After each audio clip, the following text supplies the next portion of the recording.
we just had a CEO pitch us on our live call, and he had come from like a Web 2 background and had a couple of successful Web 2 exits, and they're building a company that's kind of in Web 3 infrastructure that's keeping an eye of being acquired by maybe a centralized exchange or maybe even a Google or a big player. And he just said, we've decided not to do a token. And we've been told by some of the big people like the Googles of the world that, that just don't want to deal with that token. And what do they do? How do they deal with the legacy? How do they, get rid of it? That kind of thing. And so they were really holding on it. And I just never heard that before, Yeah, you hear this sometimes and from smarter crypto entrepreneurs that, launching a token could hurt the prospectus of potential acquisition for a company down the road. And so I think it's a very wise decision to be thinking like that. But it depends on the outcome you're looking for, right? I mean, some businesses, some crypto products cannot operate without a token, right? Yeah. If you're building Solana or Ethereum, these things need a token. There's no other way about it. Yeah. But if the token is potentially supplementary or complementary to the business, I think entrepreneurs should be very careful about launching a token because there's no going back. It's on the blockchain forever. And, like you said, the Googles, the Amazons of the world, the Google, Goldman Sachs and, Robinhoods might not want to deal with that. Although I have a hunch that in the next couple of years, we will see real businesses, things that maybe look like a Robinhood or a Revolut launching tokens. I mean, I have no information, but I think that, Binance is the classic example, right? The BNB token has some utility. It's used for the BNB blockchain, but I think more than anything, it made the Binance brand very powerful. It made the early ICO investors in 2017 a lot of money. They became sort of evangelists for the product, and then they told their friends, their family about Binance. And I don't think it's a coincidence that Binance is Binance, right? I mean, Binance crushed, the very successful token launch, and it supercharged their brand, and now they're the number one exchange in the world. And so the number one exchange in the world has a token. Now there's the other top 20 exchanges, a bunch of them have tokens, a bunch of them are not successful. So I think that the playbook's still being written, but I think that companies will, companies and can leverage these tokens to supercharge their brand, create evangelism, create excitement, but it's something to be very careful about. I think that's a wise point from your founder. Yeah, it's fascinating. Investment Club. Today, I consider it the best investment that I've ever made. We get 4 projects presented a week by their associated CEOs. Personally, I'm completely blown away by the quality of these projects, and I know of nowhere else where I would be given this same opportunity. Each week that passes, I feel more appreciative of the fact that I'm a member of this group. The vibe was just tremendous. Everybody's on the same wavelength. We just clicked. Everybody listened to each other, enjoyed their company. It was just magical. Take action. Don't take my word for it. Due diligence you need to do. And I really hope that someday down the road I see you in the club. It far exceeded expectations, without question.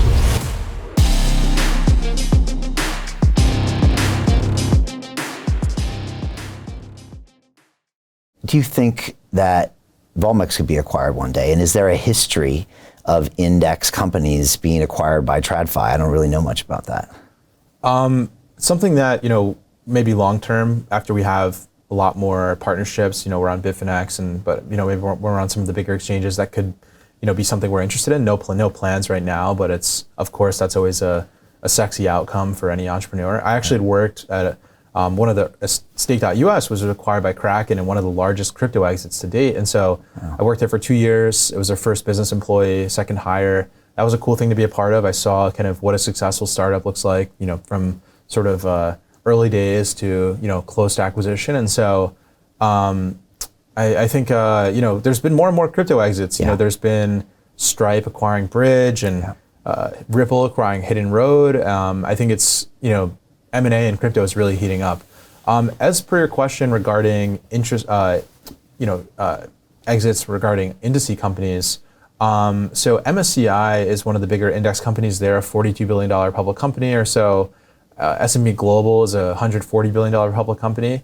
I would need to, there's definitely been some acquisitions, I'm sure, over the years. Actually, Kraken had acquired a company called CF Benchmarks, which does some index stuff, but quite a bit different from Volmex. But I think there's definitely potential for that in the future, but it's something that we'd be working towards. Is we're not ready for that yet. What was that like to go through the acquisition by Kraken? Like, what's some insights you can tell us of what that was? Was it difficult? Were there things that stood in the way?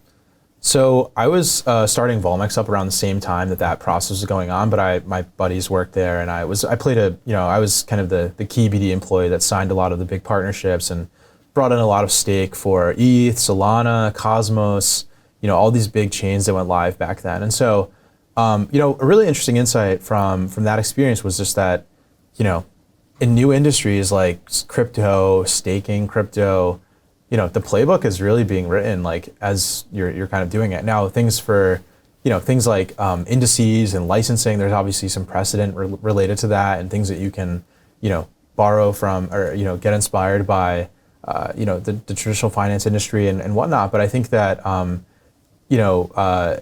the staked business was largely a new business. It was staking on chain, earning yields. A lot of times it's just purely on chain. A lot of these customers are just, whales. You might have a contract with them. You might, they might just be, bound by the crypto economic rules of the system, right? They might just be staking $50 million of Solana or, $100 million of ETH. And so, Staked was a fast company, it was a small company. I think, there was maybe, for a long time, like just 10 people. And so, it was acquired for somewhere in 9 figures. It depends on how you look at it, but definitely well into the 9 figures. And so it's a cool thing to be part of. The founders did really well, the early team did really well. And so I'll always, carry that with me. I think it was a great thing to be a part of. Shout out to, Jonathan and Tim.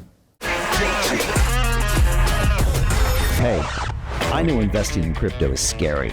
It takes a real leap of faith because there are so many scams, rug pulls, and bad actors out there. It's a dangerous business, which is why 95% of people lose all their money.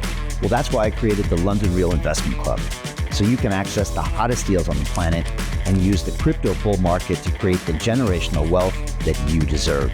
Join my team of over 100 people from around the world that are making millions of dollars behind the scenes investing in blockchain, AI, Web3 games, DeFi, Bitcoin, and more.